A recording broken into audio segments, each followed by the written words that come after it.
Hello, ladies and gentlemen, Rosie here, and I play Identity V because it's better than Dead by Daylight. How's that, lads? How's that for an intro? I think that's pretty good. I think that's pretty fucking good.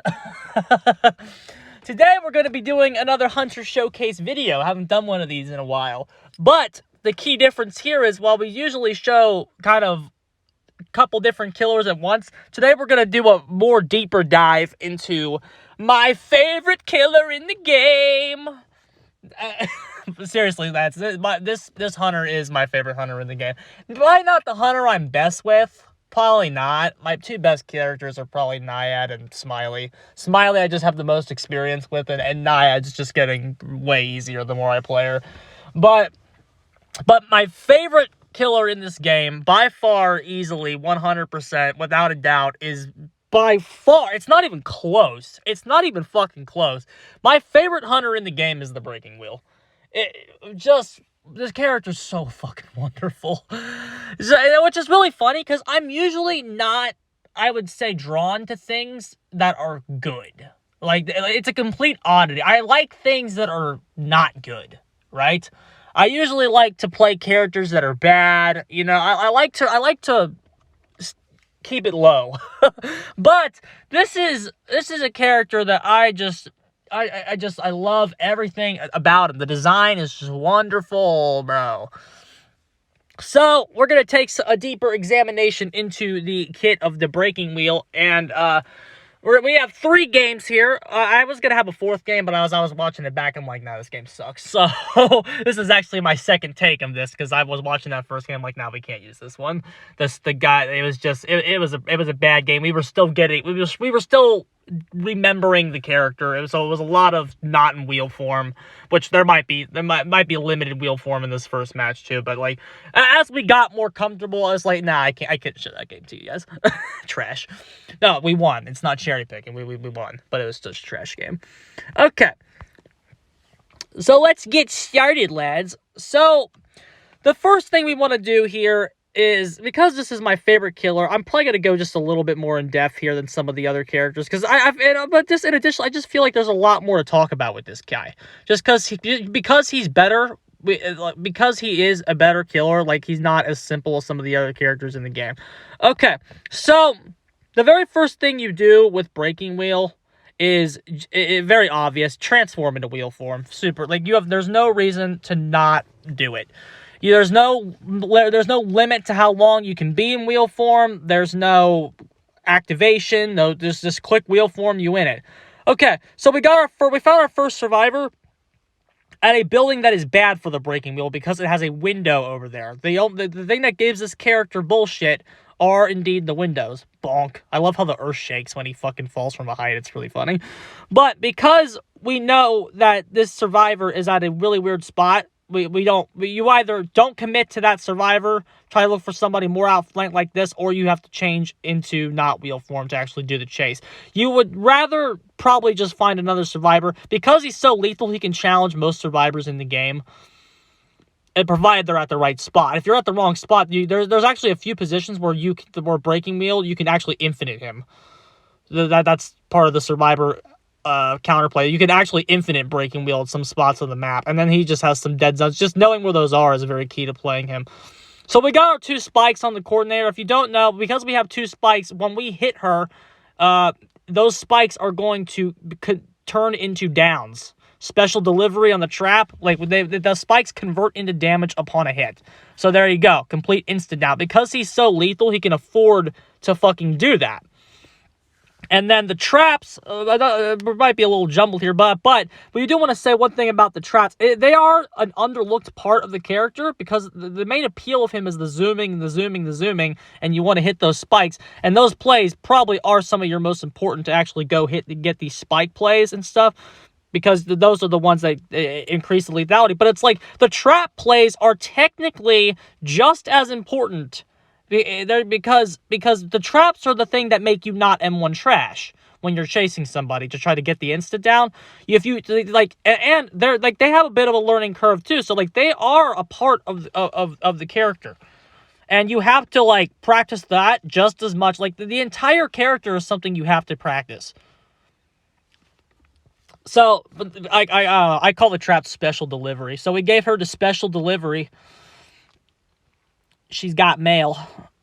But so here's the game. One thing that's unique about this game is that, you know, we know tinnitus in the top left, so we know we're not near anybody. Speed up to fucking get back there. We have tinnitus up. We have visual on who we want. That is, we believe that's Dancer, right? We use that spike. You see that spike? At first, when he came out, I thought all that thing did was help your turning. It just gave you some better control. But no, that spike actually has a hitbox. It extends outward. So you can actually hit them at weirder places that you wouldn't be able to spike them without that. So that's actually super cool. And it really helps. And the thing about this character is, like, as you get more presence, he becomes easier. At the beginning of the game, he is, like, hard and stuff. I mean, he's still hard, don't get me wrong. But it's like all your presence abilities are very friendly to you. We got the double down, converted the spikes, another trap on the cord. So very good. We're in a good spot. Looking at the ciphers, we have 2 left. We do have a double down. We just saw confirmed visually that Dancer burned her base kit Unbreakable. Dancer burned it. So our play now, we have tinnitus. Our play is still Dancer. We want to go see if we can get a little bit on her. We see that that's not the Dancer. That's a different survivor. So our play now is to fucking get back to the chair, because we don't know where Dancer is. Get back to the chair. We found somebody. That is the prisoner. He got stuffed out, dude. Stuffed out by Z Breaking Wheel. Because when you uncloak from wheel form, you get... He didn't... I mean, he got a visual cue. And then a terror shock. Look at that, bro. Look at that. She had no... Again, that was our only window to actually do that. So good ciphers, but equally as good lethality on our part to get that rescue stuff on the prisoner. He probably had a window to do it, but he got intimidated for one reason or another, and his intimidation actually costs him. Okay, so our play now, we have so much map pressure, we know we can go check that other side of the map real fast. But fucking asshole got up. So our play now is to fucking stay here. I feel like that's exactly what happened on the fly, where it was just like, uh-oh. I was going to check the other side of the map, but then the clown got up. Okay, take our down here. Boom. We converted our spikes into the damage, so we know he's going down. Now we can free focus Toy Merchant, who is going to try, my friends. We know that we have it down. So she's flying. We know, because we play Toy Merchant as Survivor, we know she's going to hit that. So our play now, now we're going to yeet over here and go to Dancer, who is still injured. We know that she's within our... she has a spike on her now because we just spiked her. That means our traps are better against her. So that wasn't an option. Her play there was... She should have went backwards. But again, it wouldn't have helped her too much because we had Blink, but we fucked it up anyway. So good stuff from Rosie there. And then once the trap was thrown, it would cause her to do suboptimal pathing. So what? Maybe she could have got something if she had put a music box down. That's probably what she should have done. But if she had slowed us down, maybe, but who knows, man. Okay, and so our build we got on now, we're playing him like very basic killer. Okay, now we're gonna yeet off. We're looking for tinnitus. Basically, we're using our wheel form to kind of try to trigger tinnitus. That's what we're going, because we know we have so much pressure. But what I remembered after this was like, just, you know, he's a very different character than the rest of the roster. So I think that he should probably have his own build. And what do you do if you're a Dead by Daylight player who doesn't know much about this game? What do you do? Go see what the pros are running on him. So, we ended up, and they were kind of in a bad spot here. They really couldn't do anything here, just because they were both injured. I respect the intent, but, you know, and we have visual on Toy Merchant, so we know that's a confirmed kill. As soon as we saw Toy Merchant, confirmed kill. Ooh, boom, clunk. And then those arrows, we can see them. So, like, we can still kind of track Toy Merchant as she's flying. And that tracking kind of allowed us to stay within range of her. It wasn't perfect. But we stayed within range to kind of stay on her. And again, when you're breaking wheel, distance barely matters. Distance doesn't matter as much as positioning does when you play this character.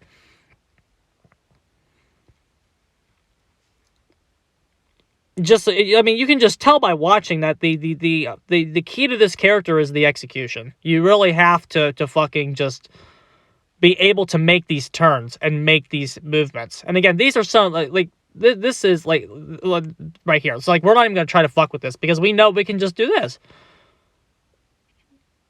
We do know that it's wonky with elevation, so we do want to make sure we're on an even plane as her, because we do know that like you can like on staircases you can't like trigger that. But yeah, just within a certain range and dead. It's really that ability is honestly so powerful. I can't believe they kept that in, honestly. So game 2. So here's what we did. What we opted to do. I'm not saying this is meta. It probably isn't. It's probably just a kind of a different build. It just kind of was something that works with him. So like what we're doing now, instead of building down, because right now on that match we were building left and down, I believe is what our build is, left and down. So instead of doing that, we decided to build left and right for this one. So we got access to trump card, and we took blink off because I think the character's so lethal he doesn't really need blink. I think he like you can, because he doesn't need extra lethality help. You can like use some of the utility that the other shit provides. And so you see here a very kind of a very different style of play here.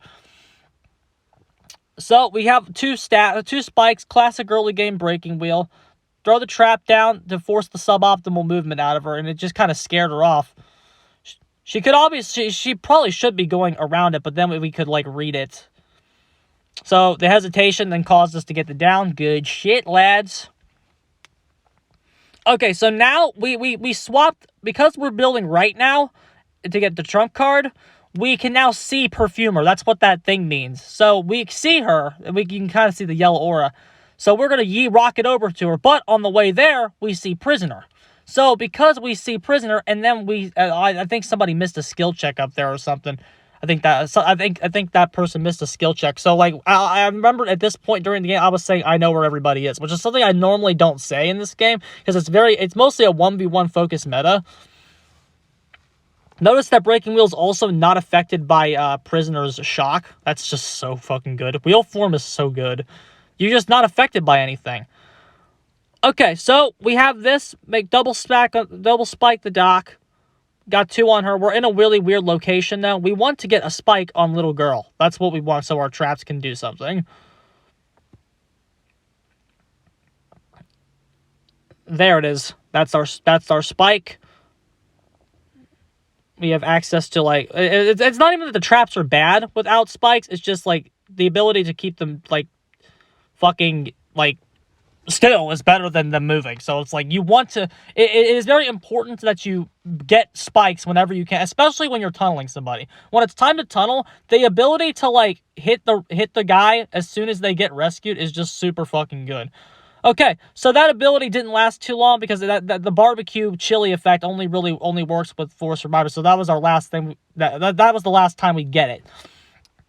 When 3 survivors are in the game, it doesn't work anymore. We still have 2 spikes on dock. We didn't quite make that turn to get up there, but we did this time. Bonk. I just love how it shakes.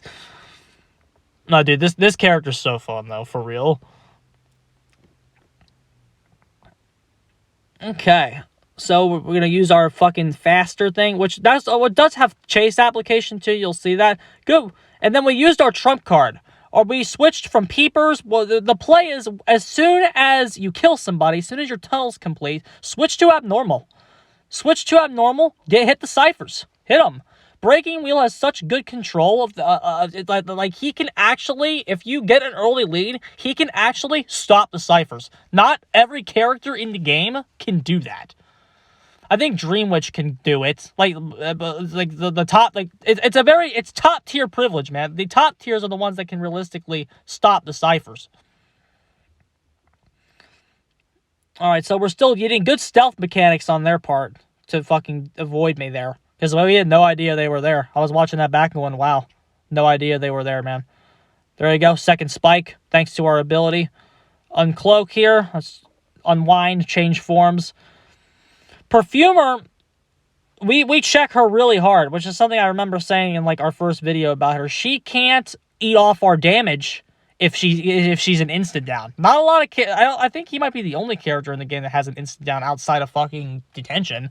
But like Perfumer cannot eat off damage that she takes when she instantly goes down, which is that really fucking helps Checker, because basically when you are playing against Breaking Wheel as Perfumer, you are basically always injured. The character is significantly weaker when she is injured.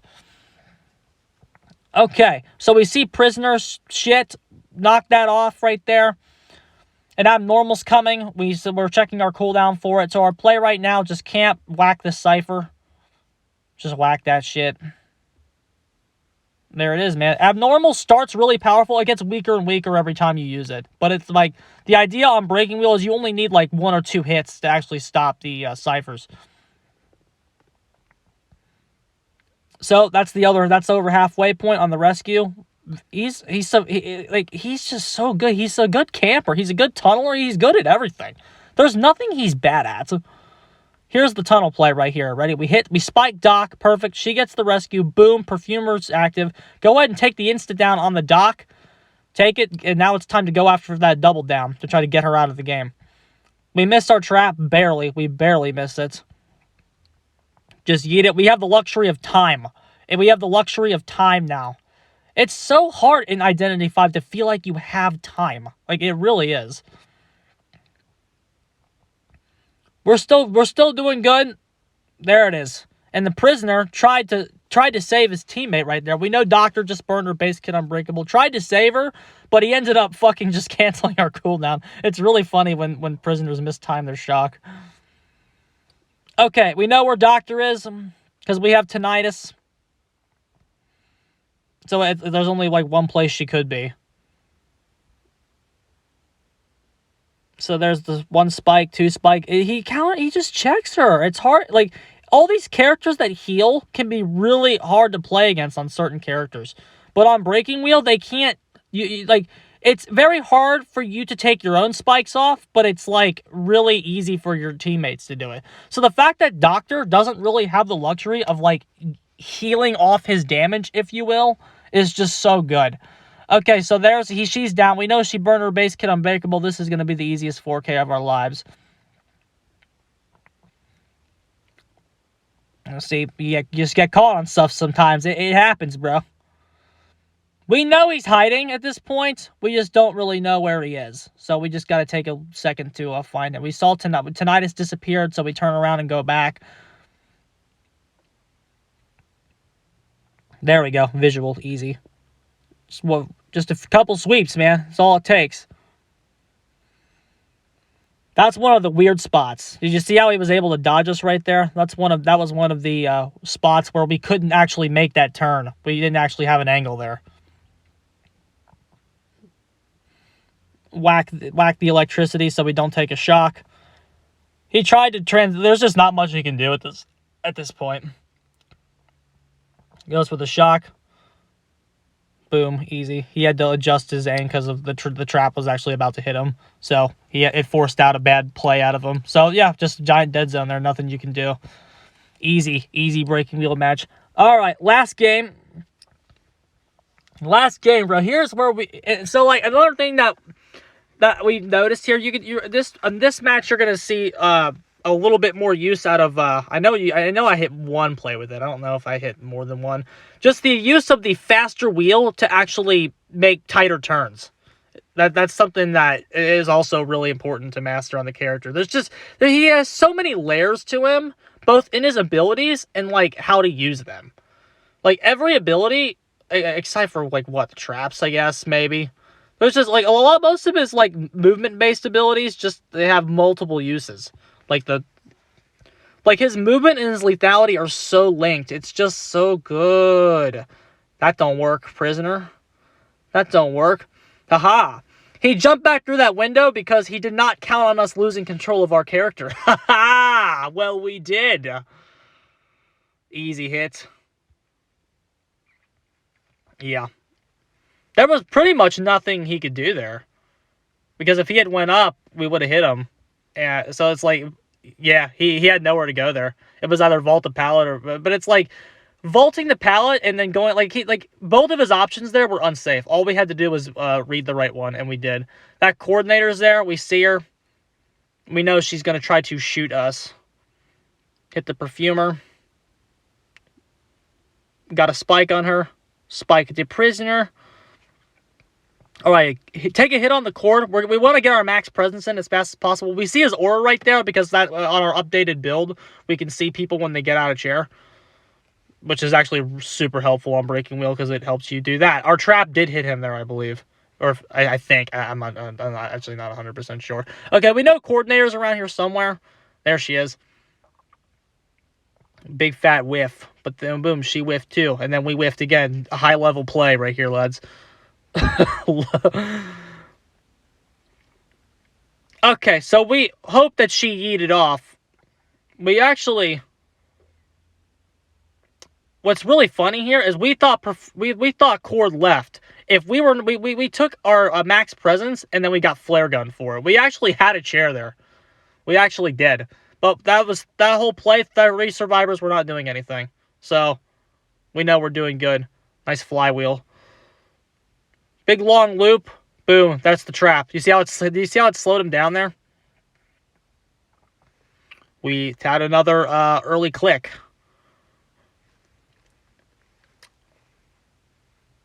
But the trap aim was good. I love how I always mess the easy parts up. He's actually at a pretty safe area right here. He can, like a very, very good survivor can actually use this. He was worried we would trap him, but like there was nothing to actually be worried about there. He didn't have a spike on him. I think he just got scared. A lot of Breaking Wheel's existence just forces misplays. It's really funny. We see Cord over there. I'm telling you, man. Like I feel like not a lot of people play this character, especially like where we are. We're like what, Arena 2 or something. Like yeah, not a lot of people play him at Arena 2. So it's like you can really catch survivors off guard at these lower levels if you play him. Because like a lot of survivors just aren't gonna know what the fuck to do. Alrighty, because we're cheering multiple people now, like we're getting more use out of our barbecue ability. Like we actually can see her.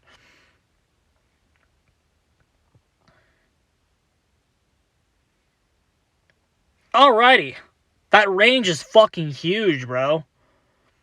Okay, she actually perfumed our spike off because she can do that.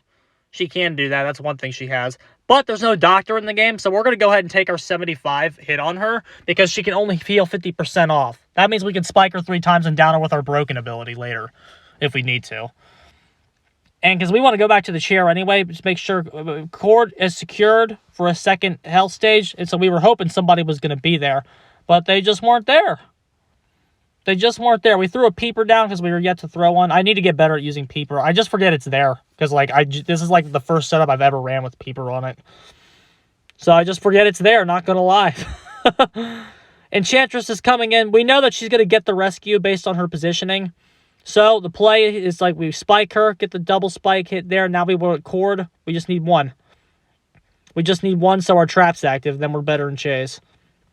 Spike 3 on Enchantress. There's our Cord spike, so we can come out of wheel form now. Oh, that's even better.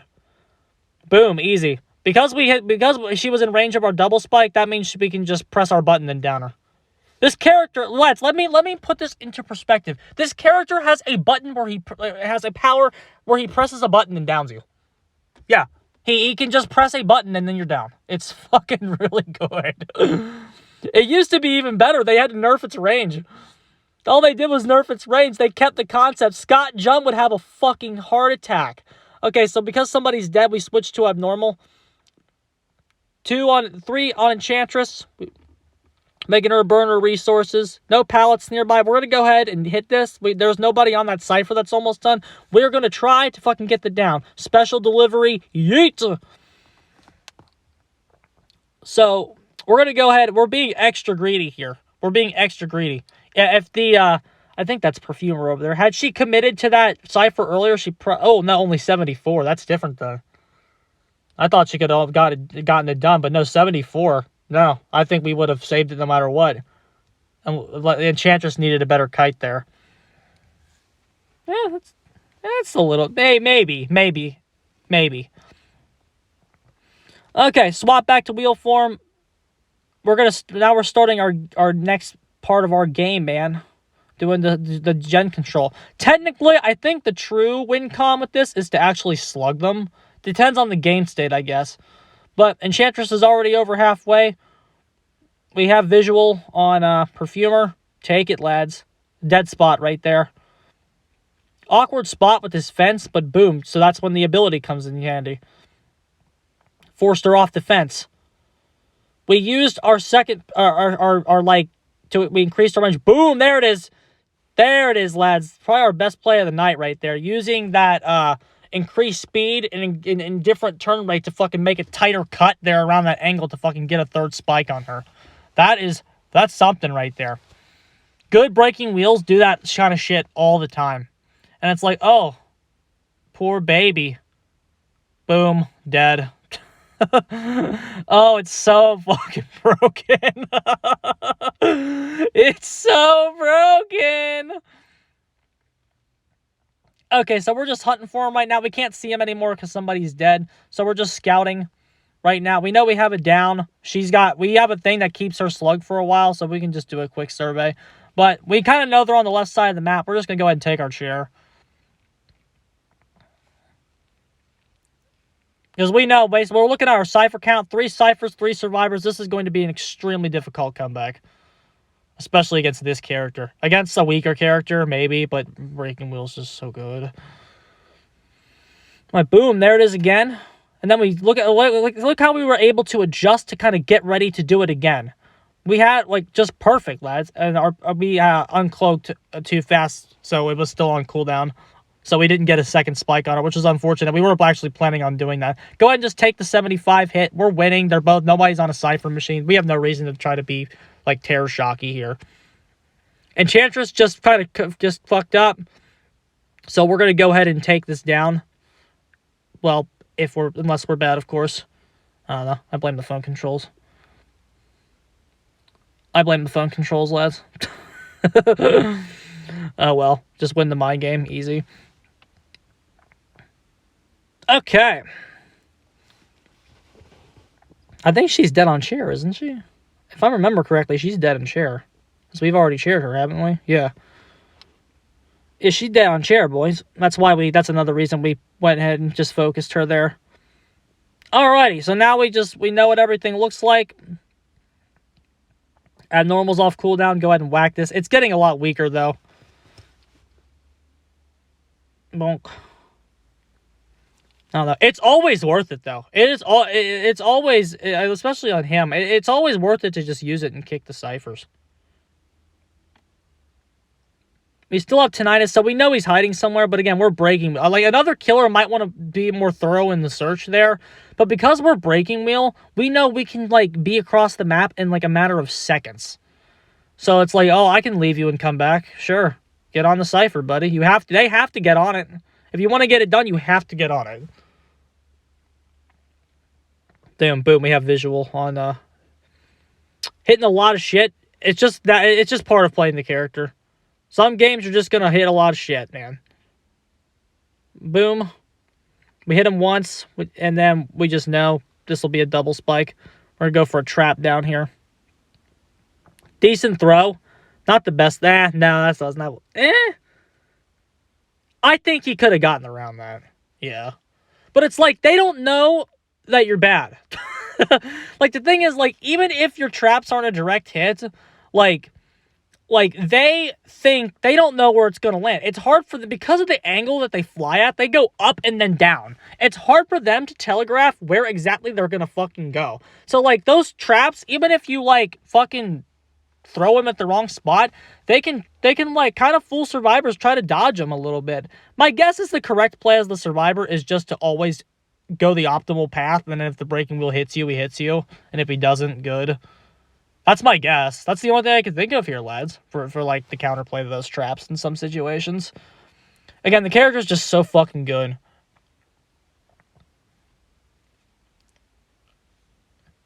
And then the dungeon in this game, the hatch, and Survivor's just gotta get it consistently, just because they have pings and they can tell each other where it is. So basically, most of your wins are gonna end with dungeons unless you're like just being especially mean. Most of the time, you don't have enough time to slug for the 4-man. We technically had enough time to do it in this game, but we just said fuck it. But there you go, lads. That is the Breaking Wheel. Rosie's favorite hunter in Identity V. I love the characters so much, lads. Like that, like they're just. I think I love them so much because they're just a personification of everything the game is doing right and everything the game is doing so much better than Dead by Daylight. And I think the way, like, he actually dropped, this is a history lesson for all you who've been here a while or haven't. He actually dropped the same week that Trickster did. The same week that Bitch Boy dropped, this character dropped in his superior form. Like, he was fucking, I think he has 2 traps now. I think he, like, used to have 3 or even 4, and then, like, his range on his fucking press a button to down attack was better. He was a lot better. And he's still fucking one of the best characters in the game. I don't know. I love the fucker. The fuckers, they're brothers, technically. It's 3 people stacked on top of each other. They're 3 little deformed little midgets. That's I love the Breaking Wheel so much. All right, lads, I'm getting the hell out of here. I hope this was fun. I really think watching this character is fun. So I hope that was as exciting for you to watch as it was for me to play. All right, I'm getting the hell out of here. GG's.